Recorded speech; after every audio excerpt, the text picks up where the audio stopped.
Hey everyone, I'm Jessica Delcourt for CNET. Today I've got a first look at the HTC 7 Pro. This is a new phone for US Cellular, but it is not a brand new phone because in fact it first debuted as the HTC Arrive, and that was for Sprint.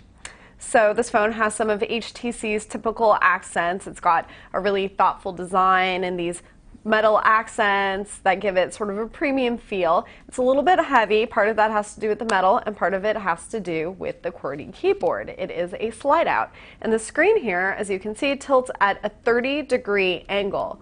I really like this keyboard for typing, and I like the angle for viewing media. The typing is really comfortable and the keys are kind of rubberized, so they've got a good feel underneath the fingertips. This hinge here, pretty sturdy itself.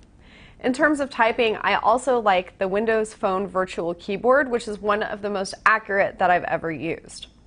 Onto the screen, it has a 3.6-inch WVGA screen. This is not the best and the brightest that I've ever seen, but if you don't hold it up next to another Windows phone, for example the Samsung Focus, then you're not going to know that you're missing out. It sounds terrible to say, but honestly, it's just fine for everyday use. There's a 5-megapixel camera on the back with flash, and it also has HD video recording. Outdoor shots were really nice, they were sharp, they were clear, and so was the video playback. Indoor shots, on the other hand, were a little bit of a disappointment, but mostly because they were much less focused. Volume also suffered. It was a little low, and I had a hard time hearing the subject of the video that I was shooting. To be fair, a lot of video recording is like this on smartphones. So this is the first Windows phone for US Cellular, whose other smartphones are overwhelmingly Android with a little bit of BlackBerry. So I am really happy to see some of the variety there.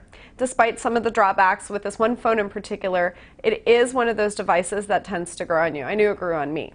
As for the operating system, I personally like it. The original OS is on here, which is quite first generation, but the Mango edition, which is Windows Phone 7.5, will add some nice additional features, and that's coming out this fall. This phone is $199 after a mail-in rebate and with a new 2-year service agreement. I'm Jessica Delcourt with CNET. You can check out my full review of the HTC 7 Pro for US Cellular on CNET.com.